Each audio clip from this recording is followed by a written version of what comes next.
The year was 1874, and the wind had teeth that day, sharp and mean, dragging across the plains like it remembered every sin the land had buried.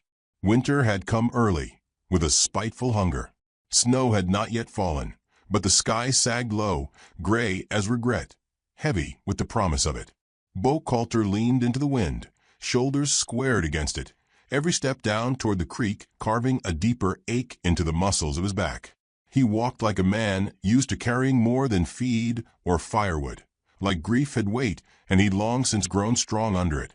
He didn't expect to find her.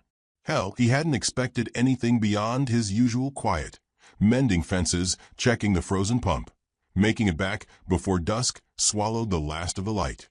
But there she was, just beyond the bend in the creek, where the water thinned into icy breath and the brush turned skeletal. A shape, small, crumpled, wrong against the earth. Beau stopped cold, boot soles biting into frozen dirt. He saw the bare feet first, bloodied, cracked. Then the hands, bound at the wrists by a rusted iron shackle. Her dress, or what was left of it, hung in ribbons, soaked and stiff with filth. Her cheek lay against a half-buried root, dark hair matted and trailing into the water. He might have thought her dead if not for the rise of her back, slight but sure. Something in him went still. He didn't call out, didn't ask what had happened or where she'd come from. Questions could wait. Snow wouldn't. He dropped to his knees beside her, careful, like she was fire that hadn't chosen whether to burn him yet. Her eyelids fluttered, slow as a dying moth. She didn't speak. He slipped his coat off and wrapped her in it, lifting her like he'd carried lambs in spring, fragile but alive. Her weight barely filled his arms. Still, she tensed, flinched even in half-consciousness. He murmured something low, no words, just sound. The kind a man makes when he don't know what else to offer but his presence. The wind pushed harder on the way back up the hill, as if it wanted to steal her right out of his arms. He held tighter. The cabin waited, plain and rough-hewn against the horizon, its windows blank, its chimney coughing smoke into the gray. Inside, the hearth gave off a low, reluctant heat. He laid her down on his bed, near the fire, on the side where the boards didn't creak as much. She stirred when he unwrapped the coat, instinct pulling her limbs tighter, eyes darting open.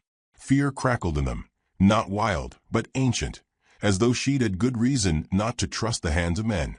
He raised both palms and backed away. She watched him with the same quiet fury the land held in winter. She didn't speak, just stared, measuring him like he was another kind of storm. He left food on the table, a chunk of cornbread, a tin cup of water, and set about stoking the fire. His boots clunked heavy across the floorboards, but his silence was respectful. He didn't ask her name, didn't touch her again. Night settled thick, the kind that crept in through every crack. She didn't eat until he'd gone to the far side of the room and sat with his back against the wall, eyes on the fire, but ears on her. In the morning, she was still there, still watching. The days passed quiet. She never spoke, but she moved more each one.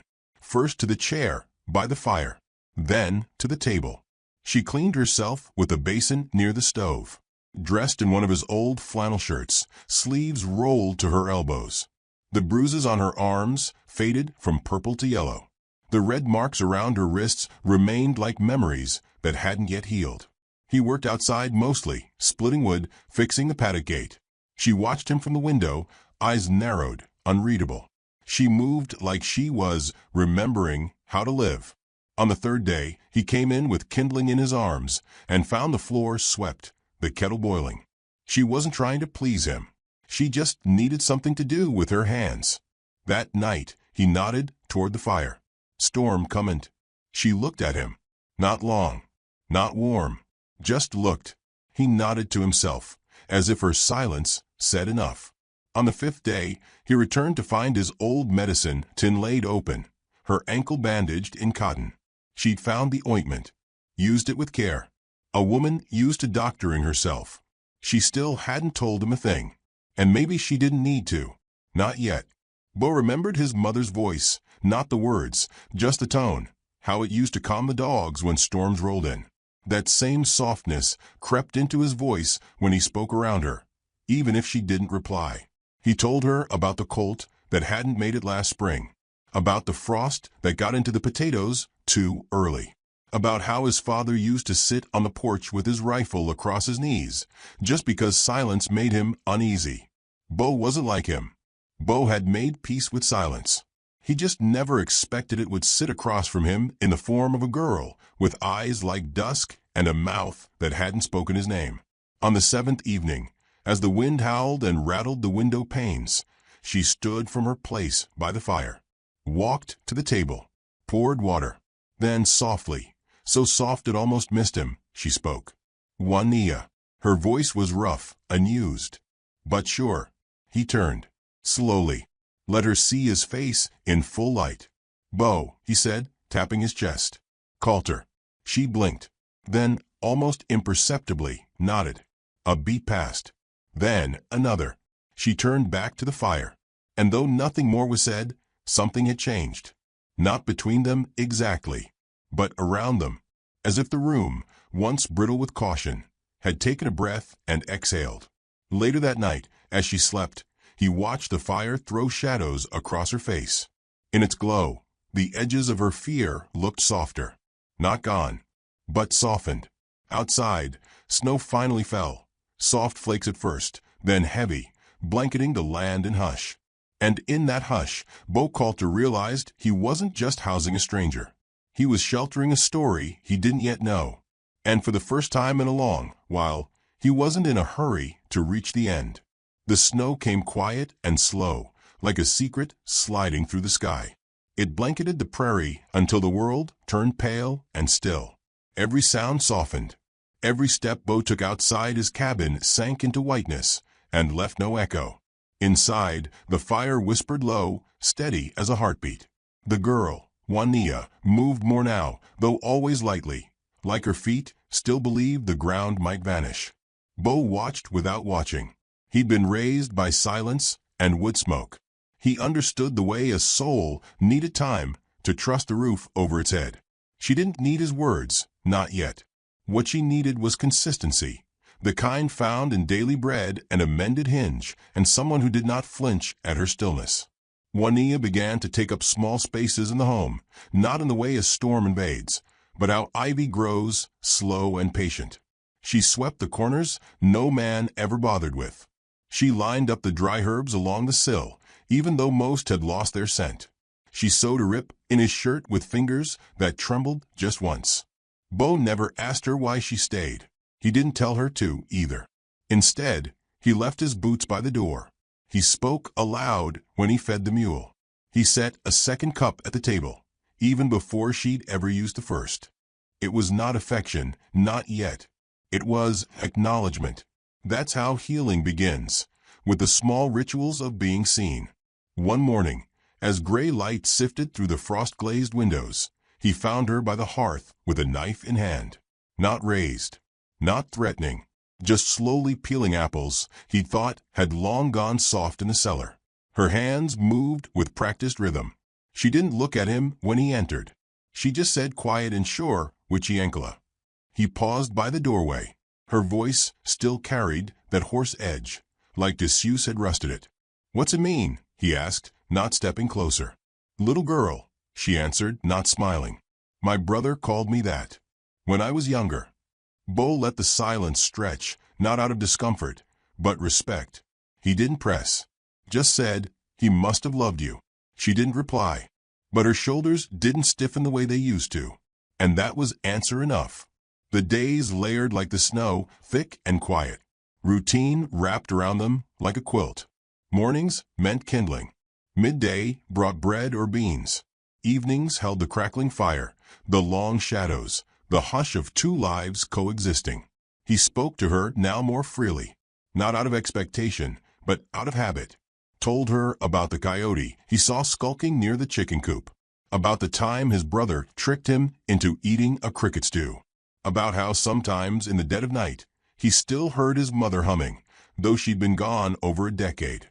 She listened, sometimes nodded, sometimes her lips twitched at the edges.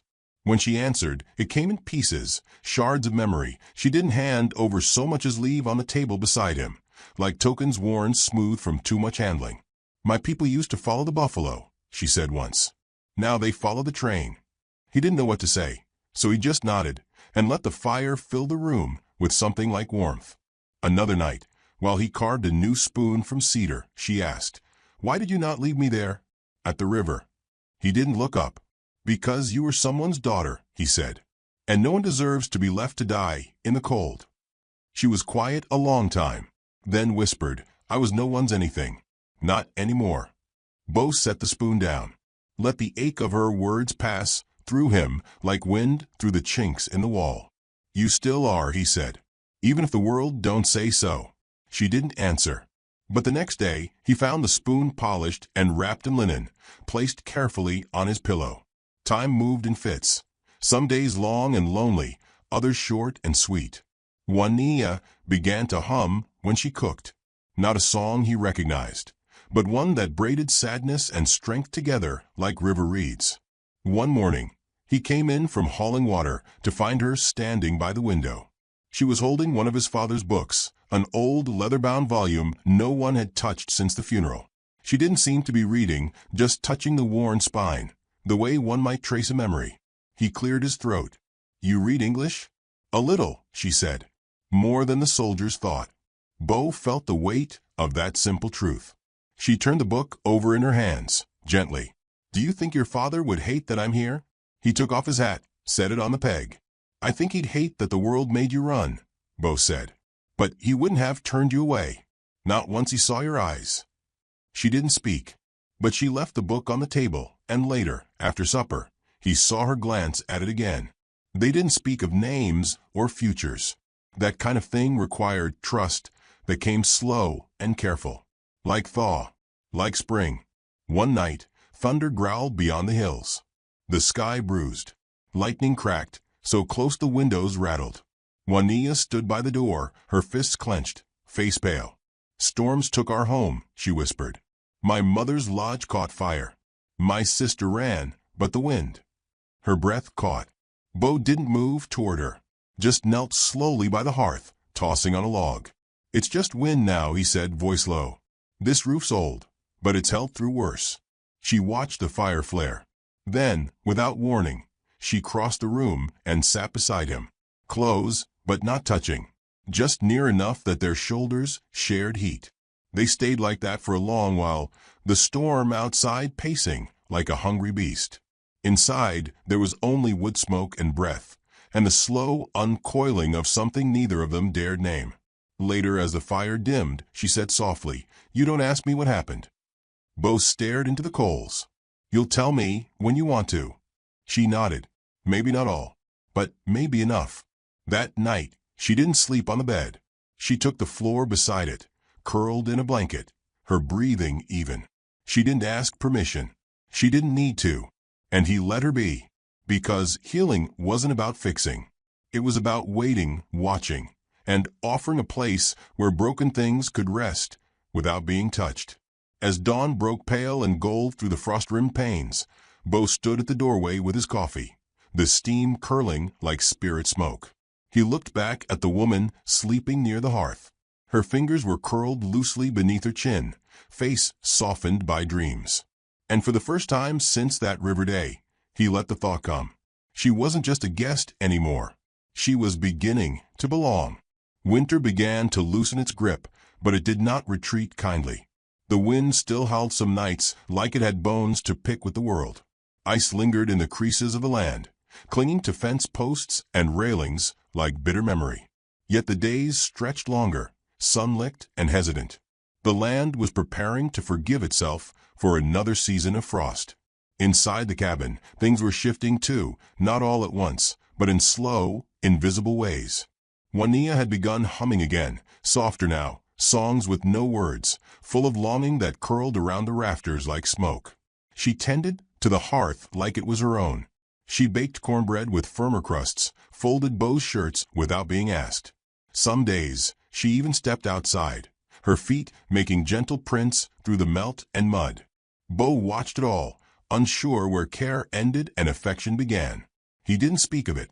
He merely moved slower when she was near, listened closer when she muttered to herself in Comanche, and always made sure the door creaked softly when he came home.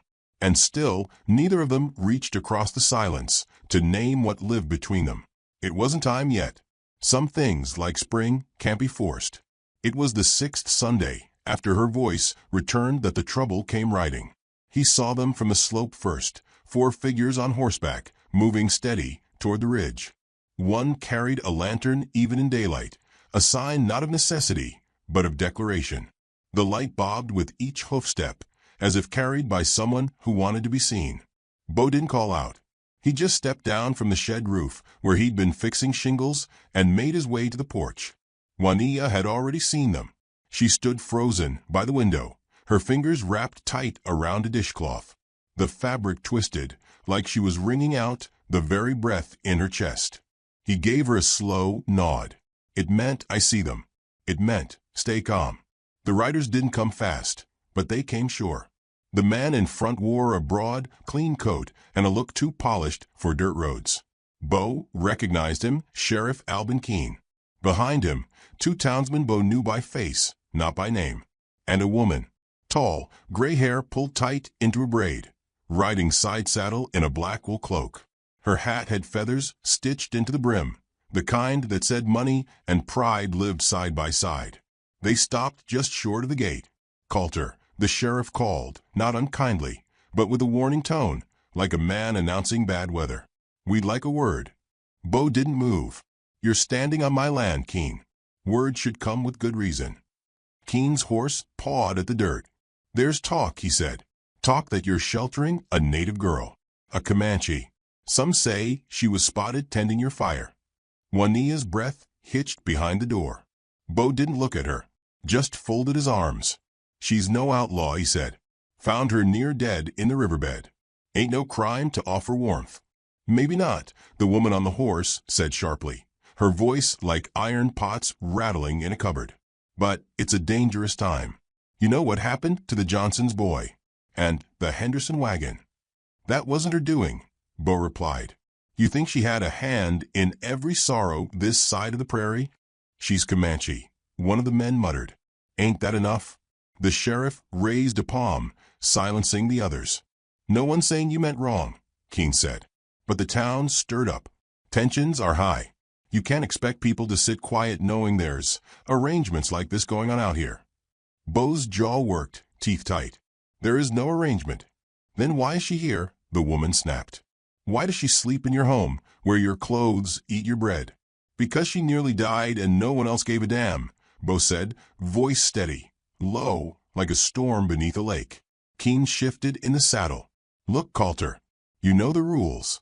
A woman in a man's house, especially one not his kin, puts us all in a bind. You think folks won't talk? Won't twist it into something worse? There's children in that town, old folks. They're scared. So now I marry her or turn her out?" Bo said quietly. "That your idea of justice?" "No one's forcing anything," Keene replied, though even he sounded tired of the lie. "But if she's to stay, it ought to be proper." The gray-haired woman nodded sharply. "For her sake. And yours." Silence settled like ash. The wind had gone still, the trees holding their breath. Juanilla stepped out from the doorway. She didn't walk with haste or fear. Her chin was high, her eyes calm. She wore the same flannel shirt and long skirt she'd patched herself. She looked like the prairie carved into human shape, weathered but unyielding. "If he marries me," she said softly, "will you leave him be?" The words rolled out rough, but clear. She spoke in their tongue, the one they could understand. It held no apology. Keene looked surprised. The woman nodded once. "You'll be under his name. It'll settle things." Bo turned to Juanilla. "You don't have to." "I know," she said, not looking at him. "But it will give us peace. And peace is something we can build on." He didn't answer right away. His heart beat loud behind his ribs. Then he stepped forward and said, "If this is what it takes to keep her safe, so be it." They didn't hold a church service. No preacher rode out. The town kept its distance, but the sheriff served as witness. The gray-haired woman murmured a few holy lines from memory. Juanilla said nothing, but nodded when Bo spoke her name. He didn't touch her, not even her hand. Afterward, they stood alone on the porch.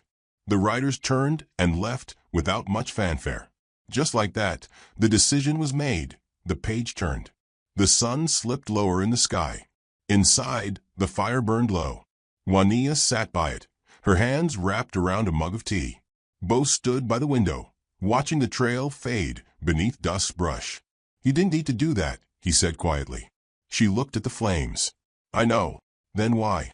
"Because you gave me my life back, and I want you to keep it safe."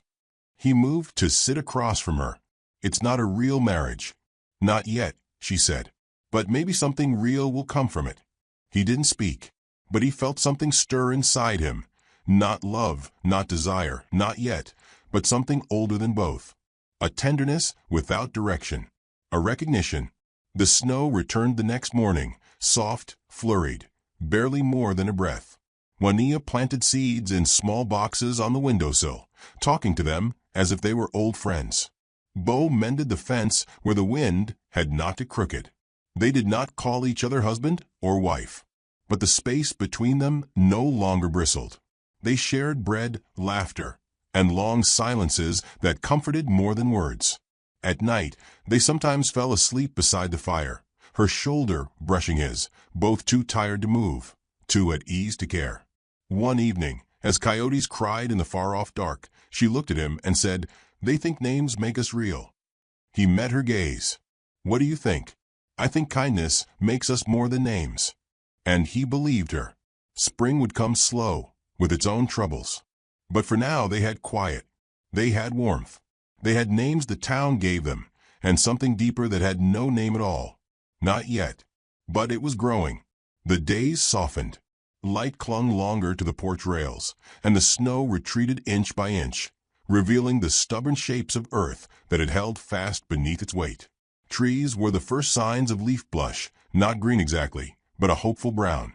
The cabin, that quiet sentinel of so many half-spoken things, now breathed easier. Within its walls, routines no longer felt borrowed but earned. Juanilla began spending more time in the garden patch behind the shed. She cleared out old roots with hands both delicate and certain. The way she moved reminded Bo of someone who'd lived in cycles, harvests, seasons, migrations.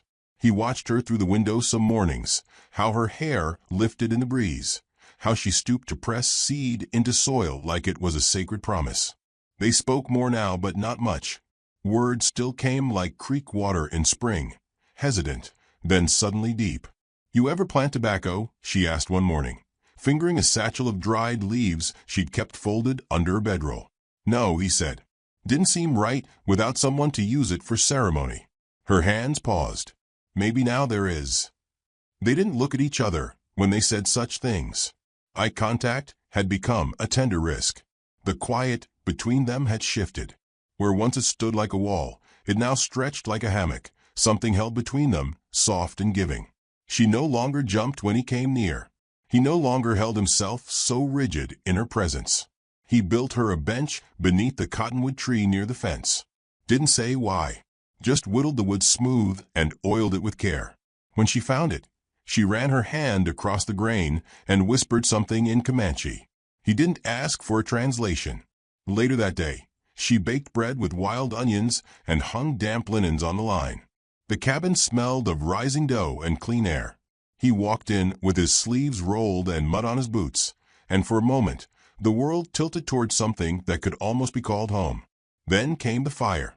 It struck just after twilight. A bolt from the sky, sudden and wild, cleaved through the dark and found dry timber. The barn lit up like paper, flames licking skyward with a hunger that made the world feel small. Bo heard the crack before he saw the glow, and by the time he burst through the door, the orange was already bleeding through the window glass. Juanilla was outside before him, hair unbound, skirt whipped by wind. She didn't scream. She didn't run. She moved with the purpose of someone who'd lost enough in life to know what mattered now. They fought the fire together, side by side, breathless and muddy. He filled buckets from a well, and she carried them, soaked and shivering. Embers jumped like fleas, biting at their boots. Smoke clawed down their throats. A beam collapsed, splitting open the night with sparks. Juanilla's sleeve caught. For one wild second, flame curled up her arm like a snake. Bo dropped the bucket and tackled her to the earth, rolling her until the fire hissed out. She coughed, sputtered, shoved him off. But her eyes, those dust-colored eyes, held no fear, only defiance. "You all right?" he rasped, voice raw. She nodded, sitting up. "You." He blinked, realized his palm was blistering, skin red and bubbling. He hadn't noticed. "Fine," he said, breath heaving. "We stopped it." The barn smoldered, gutted. Nothing left but scorched ribs. The horses had already been moved to the pen earlier that evening, as if fate had decided not to be cruel that night. Rain came just after midnight, late but not useless. It fell gentle over ash and ruin, over their clothes and faces. They sat on the porch, soaked through, steam rising from their shoulders. No words, only breath, only the sound of rain forgiving what fire had taken. In the hours that followed, something softened between them further, like flame had scalded away the last skin of doubt. The next morning, she tended to his hand with salve and bandages. Her touch was slow, her eyes focused. He didn't flinch. "You should have let me burn," she said. He frowned. "Why would I do that?" "Because saving me hurts you." He shook his head. "I don't mind the hurt. I just mind the thought of losing you." Her hands paused over his wrist. "You don't even know me." "I know how you look when you're planting," he said. "I know your favorite tea is the mint that grows near the shed. I know you hum when you're scared. I know you keep one eye on the door even when you're smiling." She blinked slowly. "You listen too much." "Only to you." That evening, they sat beneath the cottonwood tree. The bench he'd built groaned gently beneath them. She handed him a string of dried beads and feathers, tokens of her people, she explained. Offerings for protection. He ran his fingers over them, marveling at their simplicity. She told him more of her past that night. Not all of it, but enough. Of her sisters taken. Of her brother shot near the Kansas line. Of the days she wandered, hiding in brush, scraping by, praying the snow wouldn't fall before she found shelter. He didn't cry, but something inside him nodded, a kind of sorrow that had no outlet but staying. "You never wanted to come here," he said quietly. "No," she answered, "but I'm glad I did." When he looked at her, there was no distance left in her gaze, only recognition. Later that week, he carved her a hairpin from the same cedar that had built the bench. She wore it without speaking of it, but he noticed she touched it whenever she passed the window, as though reminding herself she was seen. One morning, they butchered a hen together. She handled the knife. He lit the fire. Neither flinched. They worked like a pair who'd done this all their lives. And maybe, in a way, they had, just not together until now. She laughed once, full and sudden, when the goat headbutted Bo in the knees. He'd cursed and fallen into the mud, and she'd thrown back her head, the sound rising like birds in the air. It was the first time he'd heard that laugh. It startled him. It warmed him. "I forgot I could sound like that," she murmured later, brushing dirt from his shoulder. "You should do it more," he said. The fire that had stolen their barn didn't burn them. If anything, it forged them. Spring began its slow arrival. The earth softened. The hens laid again. Buds pushed from the edges of trees like tiny fists daring the wind to try again. One morning, Bo returned from the creek with a fresh string of fish. When he stepped through the door, he found her standing in the middle of the cabin, one hand on the table, the other on her chest. "I had a dream," she said. "We were old. You were carving something, and I was planting beans." He set the fish down. "Was it a good dream?" She nodded. It felt like the truth.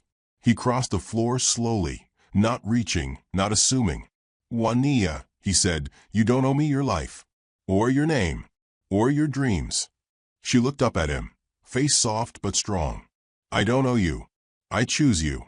And in that quiet, unlit room, without a preacher or a sheriff or a feathered hat, they made something real. It wasn't sealed in paper. It wasn't spoken in vows. It was in the way he kissed her forehead like it was sacred, in the way she set another plate at the table without asking, in the fire they no longer feared, in the garden blooming with the promise of a second start. Outside, the sun caught the smoke curling from the chimney, And inside, the cabin finally felt like a place not just for shelter, but for staying. The wind returned one morning not as a whisper, but as a cry, wild, sharp, full of old songs the prairie had tried to forget. It swept through the cottonwood, rattling branches and tugging at the wash line. The air tasted of dust and iron, a change on its breath. Bo felt it before he saw the smoke, thin, curling on the horizon like a finger beckoning trouble. Juanilla saw it too. She stood at the cabin threshold, her braid undone, lips pressed into a pale line. She didn't speak. She didn't have to. That kind of smoke didn't come from chimney fires or burn piles. It came from men who rode without good reason. Bo saddled the mule with steady hands, though his jaw was tight. He scanned the sky once more, counting the seconds between wind gusts, watching how the smoke didn't rise. It moved, as if chasing something or someone. By noon, they heard hoofbeats. 6 riders. Not settlers. Not from town. They came hard across the ridge, dusty and lean, guns slung low and eyes narrowed like wolves sniffing blood. The kind of men who survived war not by virtue, but by violence. Bo stepped onto the porch before they reached the gate, his rifle leaning against the doorframe. He didn't lift it. Not yet. The lead rider halted, scanning the cabin, the field, the narrow garden row where green shoots were trying to be brave. "You called her?" the man asked, voice dry and sharp as a dead branch. Bo nodded. "We're looking for a woman. Young. Comanche. Heard she's been hiding out here." Juanilla stepped into view, behind Bo, her presence quiet but certain. She stood straight, arms at her sides, chin high. She wore the same patched flannel, and a skirt dyed in the soft earth tones of her people. Her eyes didn't waver. The man smiled, slow and mean. "Well now, there she is." Bo's voice came low and level. "She ain't yours." "She was," the rider said. "Found her near a canyon east of Sandpoint.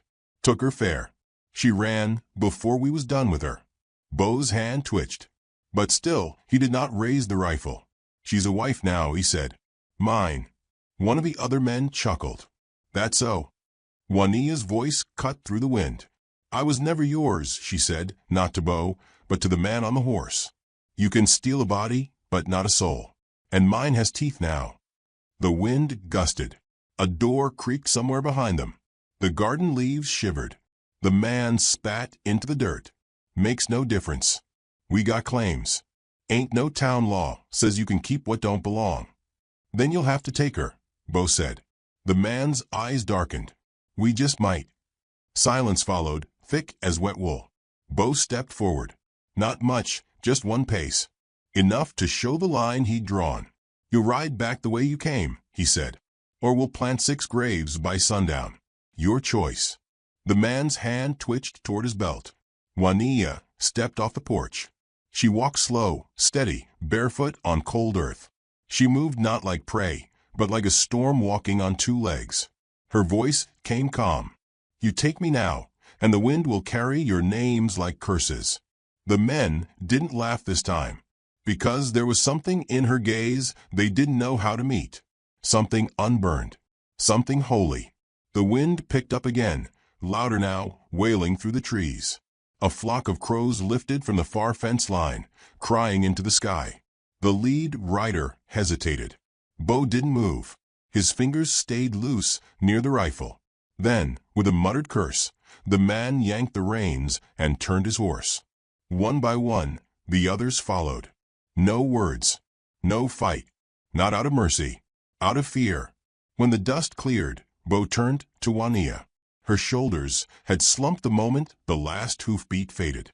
Her breath came ragged now, hands shaking as if only now realizing what they'd just done. He stepped close. He didn't touch her yet. "Are you hurt?" She shook her head. "They'll talk," she whispered. "The town." "Let 'em," he said. "They'll say you risked everything for a woman not worth the fight." He paused. "I didn't do it for a woman," he said. "I did it for you." That night, the wind howled again, but not with a cry of warning. It sounded like a sigh, a release. Inside the cabin, they sat together near the fire, shoulder to shoulder. Her head rested against his. No words passed. They didn't need to. In the weeks that followed, things bloomed.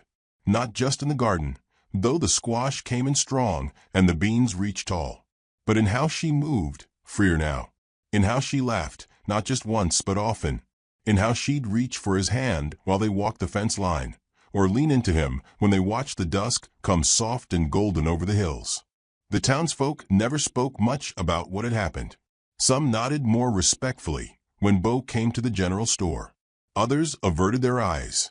A few old women left canning jars on the porch, unmarked. When Juanilla entered town with him one quiet market morning, no one spoke. But no one stopped her either. A small boy, maybe 7, stared at her with wide eyes. She knelt and gave him a small carved horse from her apron pocket. He smiled. That was enough. In early June, Juanilla stood barefoot in the grass, eyes closed, palms lifted as if greeting the sky. She wore a new dress she'd made herself, faded blue with stitching like waves at the hem. Her belly was flat. Her smile was not. Bo watched from the porch, the wind tugging gently at his sleeves. She turned and walked toward him. The wind picked up behind her, swirling around the cabin, catching her skirt and hair like they belonged to it. "You know," she said, stepping close, "the wind used to frighten me." He reached for her hand. "And now, it brought me here." Bo kissed her then, not like a claim, not like a prize, like a promise. The kind that doesn't need words. That night, as they lay wrapped in quilts beneath the rafters, she whispered in the dark, "I used to dream of running. Now I dream of planting." He pulled her close. "You planted something in me, too." "What?" "Hope." And in the quiet that followed, as the fire settled and the wind curled soft against the windows, the world seemed to sigh again. Not with grief, but with peace. The kind that takes root only after flame. The kind you earn, together. The kind where a woman once stolen by men now walks free beside one who saw her not as something to save, but someone to stand beside. The kind of peace that turns cabins into homes, and strangers into what the wind dares call husband and wife.